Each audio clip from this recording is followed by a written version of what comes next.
امام نے کہا زینب چہرے پہ تماچے مت لگانا، ماتم نہیں کرنا، آؤ فگا نہیں کرنا، آؤ بکا نہیں کرنا، تمہیں بہت صبر کرنا ہے۔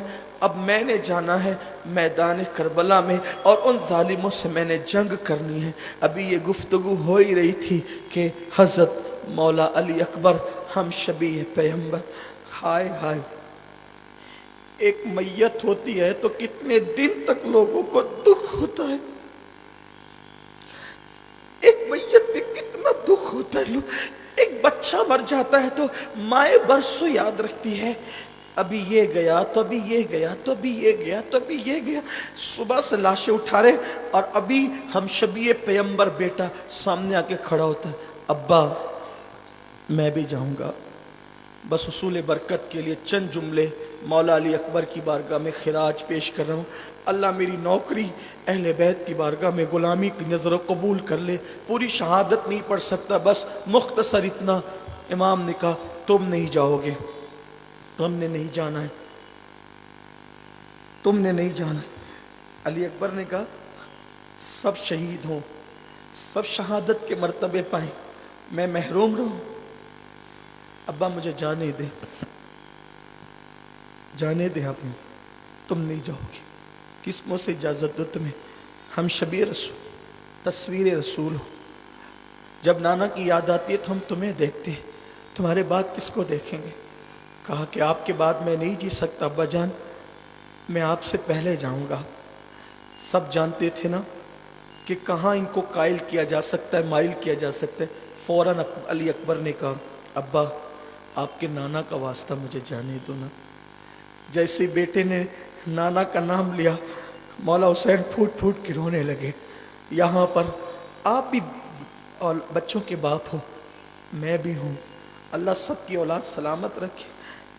بچے گھر سے اسکول کے لیے نکلتے ہیں تو دل کتنا بے چین رہتا ہے، بچے اسکول سے لیٹ آتے ہیں تو گھر والے کتنے بے چین ہو جاتے۔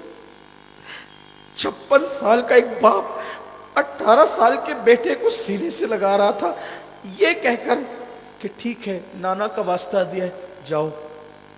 ایک باپ جب کسی بیٹے کے سر پہ امامہ باندھتا ہے 18، تو شادی کا دولہا بنا کے حسین تمہارے صبر کو کس منہ سے سلام کروں؟ امام حسین اپنے بیٹے کے سر پہ امامہ باندھ رہے، شادی کا نہیں شہادت کا، شہادت کا دولہا بنا رہے۔ المختصر یہ کہ گھوڑے پہ بٹھایا اور کہا کہ جاؤ تمہاری امیوں کو سلام کر لو۔ 3 بیویاں تھیں کربلا میں، حضرت شیر بانو، حضرت رباب، حضرت لیلہ، اور بیویوں حیرت میں دیکھ رہی تھی تصویر رسول کو، شبیہ پیغمبر کو۔ ایسے میں علی اکبر آخری سلام کرتے ہیں، یہ خون کا ایک ایک قطرہ پوری امت کے سر پر قرض ہے قیامت تک۔ دین کے لیے کچھ کیجئے، دین کے لیے کچھ کیجئے، دین کو ہلکا مت سمجھیے۔ آج بھی اللہ کا دین تمہیں آواز دے رہا ہے، دین کے لیے کچھ کیجئے۔ جان نہیں دے سکتے تو وقت دو، دولت دو، ٹائم دو۔ امام نے اپنے بیٹے کو شہادت کا دولہا بنایا، بیویوں کے پاس بھیجا۔ سیدہ زینب سینے سے چمٹا کر کے رونے لگی، پیشانیوں کو بوسہ دینے لگی۔ علی اکبر کہتے جلدی کرو، مجھے چھوڑو، جلدی کرو۔ امام علی اکبر کو گھوڑے پہ بٹھایا گیا۔ جیسے علی اکبر آگے بڑھے، پلٹے، بابا کا چہرہ دیکھا، حسین پاک نے کہا علی اکبر واپس آ۔ پھر وہ واپس آئے، امام نے سینے سے لگایا، رونے لگے، جاؤ اللہ کی امان میں دیا تمہیں۔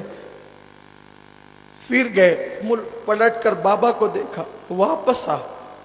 پھر واپس آئے، سینے سے لگایا، چوما، رونے لگے، کہا جا تجھے اللہ کی امان میں دیا۔ پھر علی اکبر گئے، واپس مڑ کر کے دیکھا، واپس آ۔ علی اکبر کہتے ہیں بابا شہادت میں تاخیر کیوں تاخیر ہے؟ آپ مجھے بار بار واپس کیوں بلاتے ہیں؟ امام کہتے ہیں علی اکبر آج تجھے شاید میرے درد کا احساس نہ ہو، تجھے میری محبتوں کا احساس نہ ہو، میرے بیٹے آج حسین کے دل پہ کیا گزر رہی ہے، تجھے اس کا احساس اس دن ہوتا کہ تیری طرح کوئی تیرا خوبصورت بیٹا ہوتا، تیری طرح ہم شبیہ پیغمبر، تیری طرح کوئی تیرا خوبصورت بیٹا ہوتا اور وہ دشمن کے نرگے میں شہید ہونے کے لیے جاتا، تو اس وقت تیرے دل پر جو گزرتی، اس وقت وہ تیرے بابا حسین کے دل پہ گزر رہی ہے۔ جاؤ۔ علی اکبر رو پڑے، امام پھوٹ پھوٹ کے رو رہے تھے اور اللہ سے کہتے تھے اللہ مجھے صبر دے، اللہ مجھے صبر دے۔ امام کا وہ شہزادہ کربلا کی طرف گیا اور آپ نے یہ کہا انا علی ابن حسین ابن علی، میں حسین کا بیٹا علی کا پوتا علی ہوں، علی ابن حسین ابن علی ہوں، اور نحنو اہل البیت اولا بن نبی، ہم اہل بیت ہیں اور ہم لوگ سب سے زیادہ رسول اللہ کے قریبی ہیں۔ یہ کہہ کر کے کہا آؤ میرا مقابلہ کرو۔ مختصر یہ کہ امام علی اکبر نے خوب جنگ کی، سینکڑوں کو قتل کیا، پلٹ کر آئے، کہتے بابا بہت پیاس لگی، بابا بہت پیاس لگی، تھوڑا سا پانی ملے نا، میں سب سے لڑ سکتا ہوں۔ امام نے کہا کہ بیٹے پانی تو نہیں دے سکتا، البتہ جب ہمیں پیاس لگتی تھی اور پانی نہیں ہوتا تھا تو نانا اپنی زبان چوساتے تھے، میری زبان چوس دو۔ سوکھ کر کاٹا ہو گئی تھی حسین کی زبان، علی اکبر نے باپ کی سوکھی زبان چوسی اور آخری سلام کر کے رخصت ہو گئے۔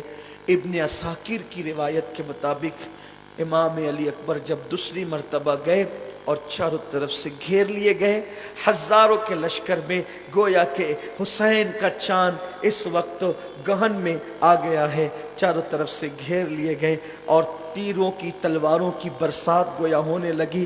ایک بدبخت نے امام علی اکبر کے سینے میں نیزہ ڈالا، نیزہ سینے کو چیرتا ہوا پیٹھ کی طرف باہر نکل گیا۔ علی اکبر زمین پر آ گئے اور آواز دی یا اباہو ادرکنی، میرے ابا جی میری مدد کیجئے۔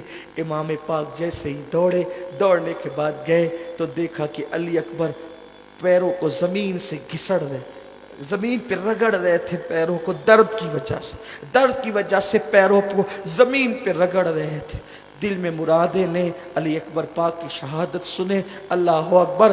جب پیروں کو زمین پہ رگڑ رہے تھے مولا حسین پہنچے، پہنچنے کے بعد اپنے بیٹے کی یہ کیفیت دیکھی، آنکھوں میں آنسو آ گئے، اور اس کے بعد پھر بیٹے کا وجود اپنی گود میں لیا، غبار صاف کیا، زلفیں درست کی، اور اس کے بعد جب ٹھنڈے ٹھنڈے والد کے ہاتھ چہرے پہ لگے، آنکھیں کھولی، کہا بیٹا کیا حال ہے؟ سینہ پکڑ کے کہتے ہیں ابا بہت درد ہو رہا ہے، بہت تکلیف ہے ابا جی، یہ میرے سینے سے آپ نیزہ نکال دیں، میں یقین دلاتا ہوں کہ میں پھر اشقیہ سے جنگ کر سکتا ہوں۔ 56 سال کے باپ نے 18 سال کے بیٹے کا سر زمین پہ رکھا اور رکھ کر کے اپنی پوری طاقت کو اکٹھا کیا، اور اس کے بعد مولا حسین پاک نے جیسے ہی جو ہے وہ نیزہ نکالا، ابن عساکر کہتے ہیں کہ نیزے کی نوک پر امام علی اکبر کے دل کا ٹکڑا نکل آیا۔ حسین نے بیٹے کے دل کا ٹکڑا جیسے ہی نیزے کی الی پہ دیکھا، اللہ اکبر، امام علی مقام نے جیسے ہی بیٹے کے دل کا ٹکڑا نیزے کی الی پہ دیکھا، ابن عساکر کہتے ہیں 56 سال کی عمر تک حسین کے سر اور داڑھی کے سارے بال کالے تھے، لیکن جیسے ہی نیزے کی الی پہ بیٹے کے دل کا ٹکڑا دیکھا، اسی سیکنڈ میں حسین پہ غم کا وہ پہاڑ ٹوٹا کہ امام علی مقام کے سر اور داڑھی کے سارے بال سفید ہو گئے۔ سیدہ زینب کبریٰ نے جب علی اکبر کا لاشا حسین کے ہاتھوں میں دیکھا تو کہنے لگی شیر بانو، بھیا پہ وہ غم ٹوٹا کہ بیٹے کی شہادت کے صدمے نے میرے حسین کو بوڑھا کر دیا۔ انا للہ و انا الیہ راجعون۔